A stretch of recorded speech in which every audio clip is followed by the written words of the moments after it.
Oh, since our first session last Friday to today, which is Tuesday, the anxiety levels have just dropped. There was such a constant high, and now they're just like coming way down. And this past week is or past days, whatever it's been lower and lower and lower. And right now it's like nothing.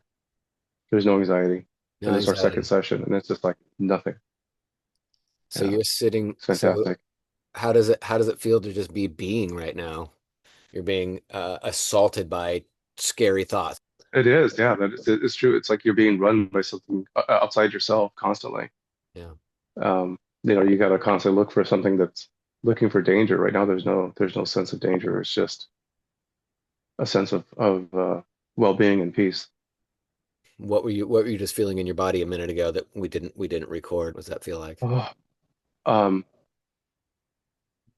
it was incredible because I could feel my vertebrae and my tailbone were just like snapping back into place. I could physically feel them clicking back into place as they went down from my pelvis down. I could feel the tailbone going click, click, click, click. And then when we did the on the upper neck, I felt like the vertebrae of my neck straightened out along with them, so they became a proper curve Mhm. down my body, the proper alignment. It actually went into alignment on its own. Yeah. So did it feel like the energy or the intelligence, whatever it was that was moving through you, is that what was doing it? Yes, because I felt the warmth spread. There's a sense of warmth and well-being that preceded it, Hmm. and then it moved into place when as that warmth increased and the energy flow increased, the blood flow increased. It's like the bones were like, oh yeah, this is where I need to be, and they aligned. Yeah. They went into alignment. Seems like the anxiety, at least to me, is an internal alarm that something's off. It's just like a dashboard light, something's off, something's off, something's off. But we just didn't ever learn that even a posture of fear or resistance can be the thing that's off. Because Yeah, because I yeah, could feel it down within my body. It's easier to hold my head up, uh-huh, and I don't feel like I need a slump. I don't feel like I need to drop my shoulders, or have my shoulders up into my ears. It actually is not doesn't feel right. So it feels better to sit up and have my neck holding my head properly. yeah. I could feel that the alignment feels correct. And to that point, you couldn't, an hour ago, you couldn't have pushed your head by doing a stretch or doing yoga, pushed it into a place that would have been the right alignment that would have ended the anxiety. Like the critical piece here is surrendering to an intelligence and energy that then will reorganize you, realign you. Like it has to be done in tandem with this energy that's designed to align you in the first place and then keep you aligned by having these energy channels, if you will, open or behaviors. Welcome back to the Yeah, space. thank you. Welcome. Yeah, yes. I just wanted to share with you his report of what it felt like, whatever it was that we did, how he feels now, and what he noticed on the inside as this energy thing came through him. And the point that I really like to drive home again and again and again is that it's not wasn't me doing something to him, right? But I wasn't doing nothing. So what was I doing and what was he doing?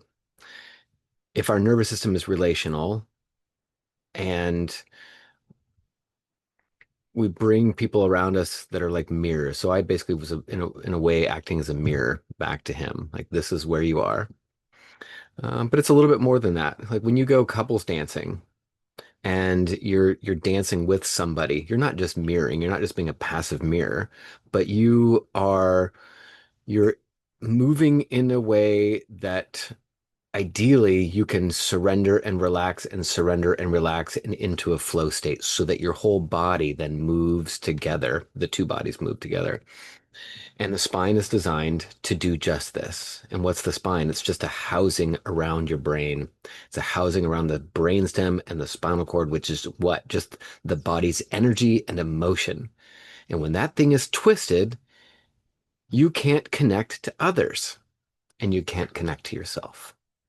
If it's twisted, you can't connect to others and you can't connect to yourself. And this is, I think, part of one of the ways that we get it wrong when we go out to the woods or we go into deep meditation is we want to connect to ourselves first so we can clear up our own issues so we can become whole and then bring a wholeness back to the tribe. And it makes sense from one perspective. But if we look a little bit more deeply into that yes, we want to become whole so that we can be more whole with the tribe. But the actual coming home really is done in solo and not or, but and in tandem by co-regulating, by you finding another being that your body relaxes with. So that's you figuring out how to heal yourself as not only a separate being, which requires time alone, motion time in motion, time with your breath, time with your silence, time where there's nobody else around, time to organize your focus inward. That's part one. And the other part is we must have time with the others because our nervous system requires it. It's designed that way. Now, I'm going to show a little video here, maybe one that you've seen before, a little video here of what this looks like. You'll see me pointing, and I'm not shooting energy from me to the other, just like the starlings that are flying aren't shooting energy at each other. They're actually finding a way that the energy is moving through the two of them together. So when I'm pointing, this is basically me organizing my own focus to keep up with the energy I feel moving through him. That's really what I'm doing is I'm keeping my focus on the energy as it's moving through him. I'm not sending it from me. So those of you who are life coaches or Reiki practitioners or energy workers, I think there's a real opportunity to really see your growth improve in your practice if you're still working with the I'm sending energy to them. And if you can look at that assumption again, like what happens if I just with my nervous system find where the two of us are already merged, already co-regulating, and really just keeping up with that energy, whatever that is, an intelligence that's moving through the two of us together, that big thing that's moving all the starlings, that one intelligence that's coordinating all of those starlings together. When two starlings surrender to that intelligence together, then there's the co-regulation that happens. That's the key moment. One starling isn't coming over to heal the other one. The one starling is coming over to then help the other one surrender to the same thing that's moving through them. Whether you want to call that self or spirit or God or prana or kundalini, call it what you want. And that's not enough. But actually having a practice, a devotional practice where you actually get on the court and you're practicing your swings, you're sitting on the mat, you're doing the work. But make sure you're doing the right work. You're not sending energy to yourself. You're helping yourself vibrate back in to alignment by connecting with that which vibrates you back into alignment. You can't do it by forcing your neck or your spine to stretch in one way. You cannot will yourself into alignment. You have to surrender yourself to the thing that's trying to put you in alignment in the first place. All right. I'll show you a little video here and then on to the next one and have a great day, y'all.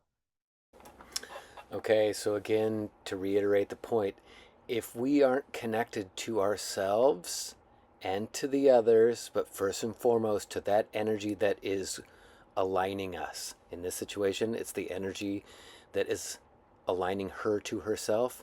She has to have anxiety. The connection, the reconnection is the death of anxiety. If you want to know more, feel free to reach out, send me a note. I'm happy to chat. Okay, thanks, y'all.